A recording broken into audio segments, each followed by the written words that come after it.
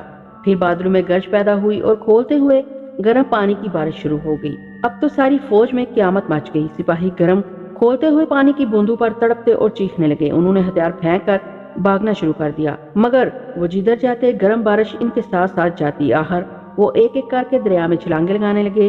ساری کی ساری فوج نے گرم پانی سے بچنے کے لیے دریا میں چھلانگیں لگا دی اور دیکھتے ہی دیکھتے دریا میں غرق ہو گئے۔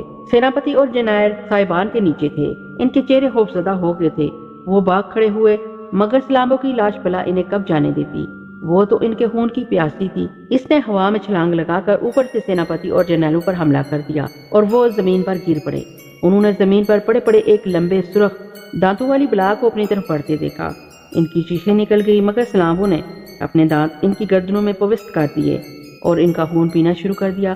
تھوڑی دیر بعد سیناپتی کی لاش جرنیلوں کی لاش کے پاس ہی زمین پر پڑی تھی۔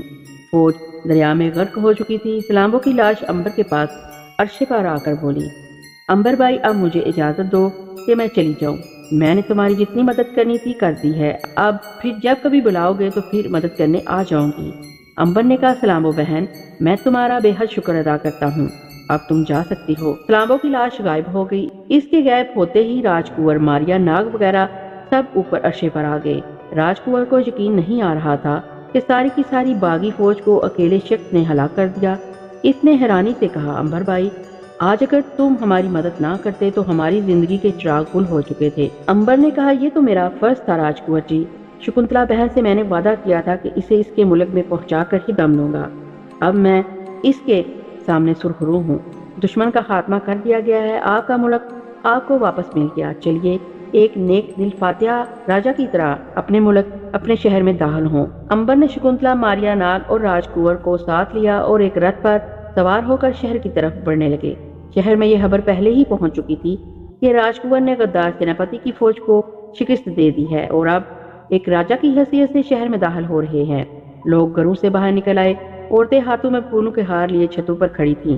شہر کے دروازے پر بڑے بڑے امیر اور وزیر پھولوں کے ہار لیے کھڑے تھے۔ جو ہی راجا کنور اور شکنتلا کی سواری شہر کے دروازے پر پہنچی، انہوں نے زندہ باد کے نعرے لگائے، ان کا خیر مقدم کیا۔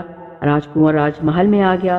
محل میں آ کر راج کنور نے دربار لگایا اور امبر کا ہاتھ اپنے ہاتھ میں لے کر بولا، میرے درباریوں، میرے وزیروں اور میرے مخلص ساتھیوں، ایک بات تم سب کے سامنے کھول کر بیان کر دینا چاہتا ہوں کہ آج کی اس فتح کا صحرا میرے دوست امبر کے سر پر ہے۔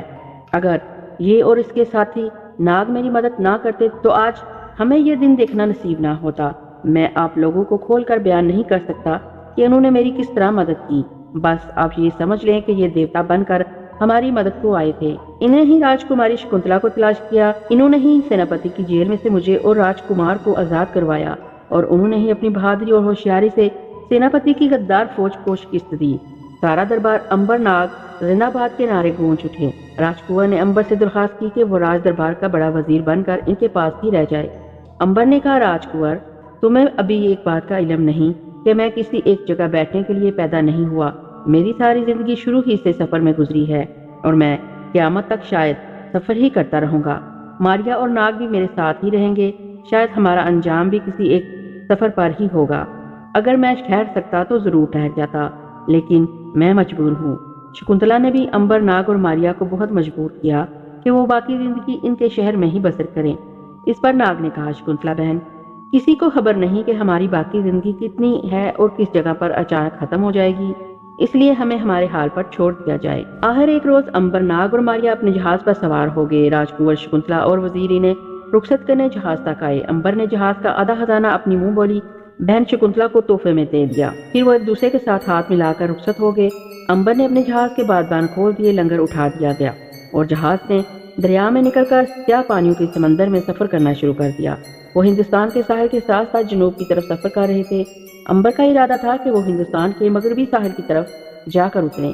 اس ساحل کی بھی سیر کریں اور اگر ہو سکے تو چندرگپت سے ملاقات کریں، جو اس وقت ہندوستان کا راجا تھا اور اس کے خلاف سازشیں ہو رہی تھیں۔ بادبانی جہاز 3 دن سفر کرتا رہا۔ چوتھے روز ان کا جہاز سری لنکا کے جزیرے کے قریب سے ہو کر گزرا۔ اس زمانے میں سری لنکا میں ایک ایسے راجا کی حکومت تھی جو بڑا نیک دل اور رحم دل تھا۔ رعایا بڑی خوشحال تھی۔ امبر نے جہاز کو ساحل کے ساتھ لگا دیا۔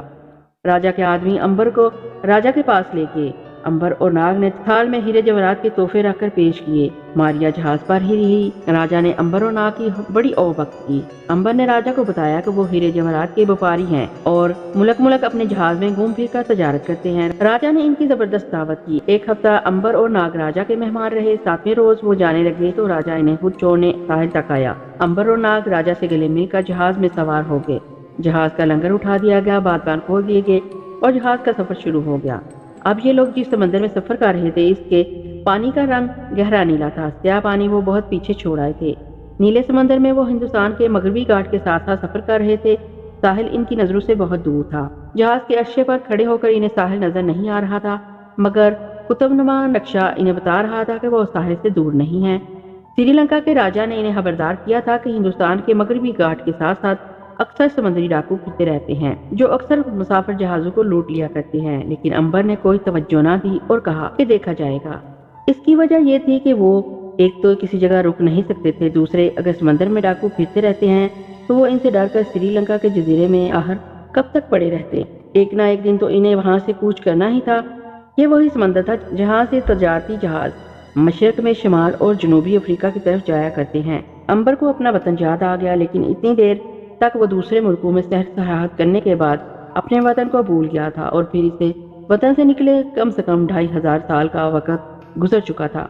ان کا جہاز بحرۂ عرب کے نیلے پانیوں میں آگے ہی آگے بڑھتا چلا جا رہا تھا۔ لنکا سے چلے ہوئے انہیں 15 روز گزر گئے۔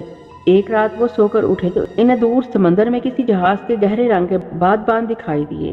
امبر عرشے پر کھڑا تھا۔ ناگ اور ماریا برچی خانے میں قہوہ تیار کر رہے تھے۔ امبر نے مغرب کی طرف دیکھتے ہوئے جہاز کو دیکھا تو ناگ کو آواز دے کر کہا۔ ماریا بھی اوپر آ گئی۔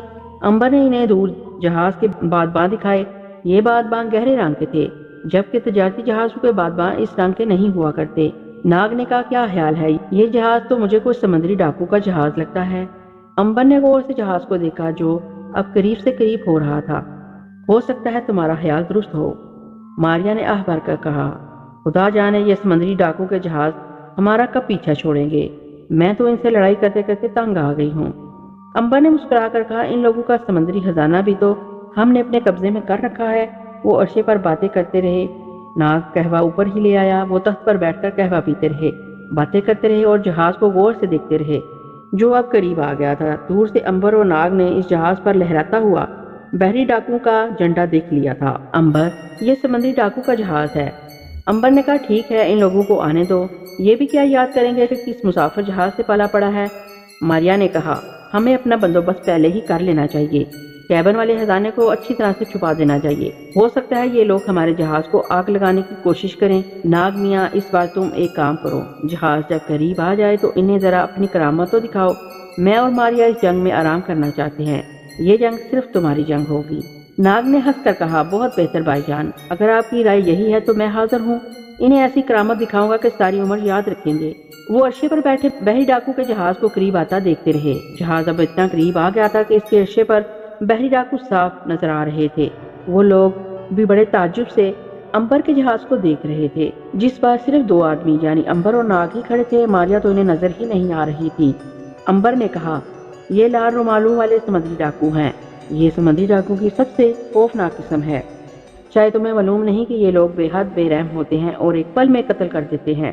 ماریا نے کہا، یہ تو اب ناگ بائی ہی ان سے سمجھیں گے، ہم تو آرام کر رہے ہیں۔ جہاز قریب آ گیا۔ بحری ڈاکو نے امبر اور ناگ کو دیکھ کر دور سے آواز لگائی، تم ہمارے غلام ہو، ہم نے تمہارے جہاز پر قبضہ کر لیا ہے۔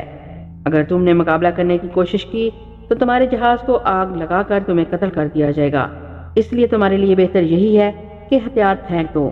جہاز کے سارے عملے سے کہو کہ اوپر آ کر ایک قطار میں کھڑا ہو جائے۔ امبر نے بلند آواز میں کہا، جہاز پر سوائے ہم 2 بھائیوں کے اور کوئی نہیں ہے۔ بحری ڈاکو چلایا، بک بک بند کرو، یہ کیسے ہو سکتا ہے کہ اتنے بڑے جہاز کو صرف 2 آدمی چلا رہے ہوں۔ امبر نے کہا، تم خود آ کر دیکھ لو۔ ساتھ ہی امبر نے ماریا سے کہا کہ وہ پیچھے ہٹ کر کھڑی ہو جائے۔ بحری ڈاکو رسیوں کی مدد سے جھول جھول کر جہاز کے اوپر چھلانگ لگانے لگے۔ انہوں نے تلواریں سونت کر امبر اور ناگ کو ایک طرف کر لیا۔ جہاز کے کپتان نے اپنی خونخوار آنکھوں سے جہاز کو بڑے غور سے دیکھا اور کہا، یہ جہاز تو کسی بحری ڈاکو کا جہاز ہے، تم نے اسے کہاں سے حاصل کیا؟ امبر نے مسکرا کر کہا، ہم نے ایک بحری ڈاکو اور اس کے سارے ڈاکو کو ہلاک کرنے کے بعد اس کے جہاز پر قبضہ کر لیا۔ اگر تم چاہتے ہو کہ تمہارا بھی یہی انجام نہ ہو تو خاموشی سے یہاں سے واپس چلے جاؤ۔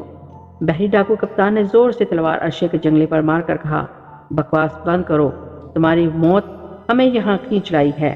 بتاؤ یہ کس بحری ڈاکو کا جہاز ہے اور اس کا خزانہ کہاں ہے؟ امبر نے کہا، تمہیں ہم پہلے بتا چکے ہیں کہ اس جہاز کے ڈاکو کو ہم نے مقابلہ کر کے موت کے گھاٹ اتار دیا تھا، اب ہم اس جہاز کے مالک ہیں۔ ڈاکو کپتان نے چیخ کر پوچھا، تمہارا خزانہ کہاں ہے؟ اگر جواب نہ دیا تو گردن اڑا دوں گا۔ خزانہ اسی جہاز میں ہے، امبر نے کہا، مگر تمہیں اس خزانے تک جانے کے لیے ہرگز اجازت نہیں، یہ خزانہ کسی کی امانت ہے۔ بحری ڈاکو نے گرج کر کہا، دیکھو گا مجھے کون روکتا ہے؟ ساتھیوں جہاز کی اینٹ سے اینٹ بجا دو۔ سارے ڈاکو جہاز پر ٹوٹ پڑے۔ انہوں نے امبر پر بھی تلواروں سے حملہ کر دیا۔ امبر نے تلوار کھینچ لی اور مقابلہ شروع کر دیا۔ امبر نے ناگ سے کہا، ناگ اپنا کام شروع کر دو، ماریا سے کہو کہ وہ کہیں چھپ جائے۔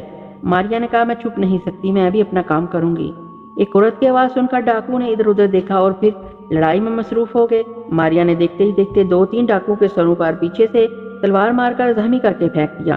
ناگ لپک کر بادبانوں کے مستول کے پیچھے آ گیا۔ یہاں پہنچ کر اس نے دونوں ہاتھ فضا میں بلند کر کے انہیں ڈاکو پر چھڑک دیا۔ اس کے ہاتھ کے جھٹکتے ہی بے شمار زہریلے سانپوں کے گچھے بحری ڈاکو پر ٹوٹ پڑے۔ وہاں ایک کوہرام مچ گیا۔ زہریلے سانپوں نے بحری ڈاکو کو ڈسنا شروع کر دیا۔ ڈاکو نے اپنے جہاز پر چھلانگیں لگانا شروع کر دی۔ کچھ سمندر میں کود پڑے، جو باقی رہ گئے تھے انہوں نے سانپوں کو کچلنا شروع کر دیا۔ اتنے میں ناگ نے زور سے سانس اندر کو کھینچا اور جب سانس باہر چھوڑا تو اس کی جگہ مستول کے پاس ایک خوفناک چہرے والا شیر کھڑا دھاڑ رہا تھا۔ شیر کی گرج سن کر ڈاکو کے پاؤں اکھڑ گئے۔ وہ دہشت زدہ ہو کر رہ گئے کہ آخر اس سمندری جہاز پر شیر کہاں سے آ گیا۔ ڈاکو کے کپتان نے کہا، اس شیر کو کاٹ کر رکھ دو۔ ڈاکو آگے بڑھے مگر شیر نے پنجہ مار کر 2 ڈاکو کی گردنیں اڑا دیں۔ اس کے بعد ناگ نے زور سے پھنکار ماری اور وہ ہاتھی بن گیا۔ ہاتھی بھی ایک پاگل ہاتھی، جس نے دیکھتے ہی دیکھتے 3-4 ڈاکو کو سونڈ پر اٹھا کر چیر کر رکھ دیا۔ ڈاکو کے ہاتھوں کے طوطے اڑ گئے۔ وہ پھٹی پھٹی آنکھوں سے ایک دوسرے کا منہ دیکھنے لگے۔ یہ کیسے ہو گیا کہ ابھی شیر تھا اور ابھی وہاں ایک بہت بڑا ہاتھی آ گیا؟ امبر نے اس دوران میں کتنے ہی ڈاکو کو ہلاک کر دیا۔ اس پر کئی بار تلواروں کا حملہ ہوا مگر اسے کچھ نہ ہوا۔ سمندری کپتان چکر کھا گیا۔ اس نے ہتھیار پھینک دیے۔ اس کے آدھے سے زیادہ ڈاکو ہلاک ہو گئے۔ صرف چند ایک ڈاکو باقی بچے تھے جو زخموں سے چور چور تھے۔ دوسری طرف امبر پر کوئی اثر نہ ہو رہا تھا، وہ اسی طرح زندہ سلامت کھڑا تھا۔ ناگ نے پھنکار ماری اور دوبارہ انسانی شکل میں آ گیا۔ بحری ڈاکو کا کپتان اسے پھٹی ہوئی آنکھوں سے دیکھنے لگا۔ یہ میں کیا دیکھ رہا ہوں؟ مجھے یقین نہیں آ رہا۔ امبر نے مسکرا کر کہا، تمہیں یقین نہیں آئے گا مگر تمہیں یقین کرنا ہی پڑے گا، اس لیے کہ تم نے جو دیکھا ہے وہ حقیقت میں بالکل سچ ہے، وہ کوئی خواب نہیں۔ میں نے تمہیں پہلے ہی کہا تھا کہ اگر جان کی امان چاہتے ہو اور اپنے ساتھیوں کی جان تمہیں عزیز ہے تو یہاں سے واپس چلے جاؤ، مگر تم نہیں مانے۔ آخر تم نے اپنا انجام دیکھ لیا، اب بولو کیا چاہتے ہو؟ تمہیں خزانہ چاہیے یا اپنی زندگی اور جہاز کی سلامتی؟ ڈاکو نے سر جھکا کر کہا، تم جیتے میں ہارا، میں ایک بہادر کپتان کی طرح اپنی ہار کو تسلیم کرتا ہوں۔ میری ساری زندگی سمندروں میں ڈاکے ڈالتے گزر گئی ہے مگر میں نے آج تک یہ تماشا نہیں دیکھا جو تم لوگوں نے مجھے دکھایا ہے۔ کیا یہ جادو تھا؟ ناگ نے کہا، چاہے تم اسے کچھ بھی سمجھ لو، لیکن تم نے جو کچھ دیکھا وہ ایک بار پھر دکھایا جا سکتا ہے۔ نہیں، میں پہلے ہی اپنے بے شمار ساتھیوں سے ہاتھ دھو چکا ہوں۔ میں اپنی ہار کو تسلیم کرتا ہوں اور تمہارا جہاز اور خزانہ تمہارے حوالے کرتا ہوں۔ اس میں کوئی شک نہیں کہ تم نے یہ جہاز ڈاکو کو شکست دے کر حاصل کیا ہوگا۔ اس حساب سے تو تم میرے جہاز پر بھی قبضہ کر لوگے یا کر سکتے ہو۔ میں ایک بہادر ڈاکو ہوں اور بہادر ڈاکو اپنی کمزوری کو فوراً مان جاتے ہیں۔ تم لوگ کہو تمہیں کس چیز کی ضرورت ہے، میں وہ فوراً حاضر کر دوں گا۔ امبر نے کہا، ہمیں کسی چیز کی ضرورت نہیں، جو کچھ ہمیں چاہیے وہ ہمارے پاس موجود ہے، بلکہ ہمارے پاس وہ بھی ہے جس کی ہمیں ضرورت نہیں۔ ہاں، اگر تمہارے پاس ہندوستان ملک کے کوئی قیدی ہیں تو وہ ہمارے حوالے کر دو، کیونکہ ہم اسی ملک جا رہے ہیں۔ کپتان نے کہا، میرے پاس ہندوستان کے کوئی قیدی نہیں، ہم لال رومال والے سمندری ڈاکو ہیں، ہم کسی کو قیدی نہیں بناتے، ہم اسے قتل کر دیا کرتے ہیں۔ کیا ہمیں اجازت ہے کہ ہم یہاں سے روانہ ہو جائیں؟ امبر نے کہا، ہاں تمہیں اجازت ہے۔ کپتان بولا، تم لوگوں نے میرا بہت زیادہ نقصان کیا ہے، میرے بہترین اور دلیر ترین ساتھی موت کے گھاٹ اتار دیے، لیکن میں تمہارا مقابلہ نہیں کر سکتا۔ دکھ اسی بات کا ہے کہ میں تمہارا مقابلہ نہیں کر سکتا، لیکن خیر ان ساتھیوں کی موت کا بدلہ میں کسی دوسرے دشمن سے لے لوں گا۔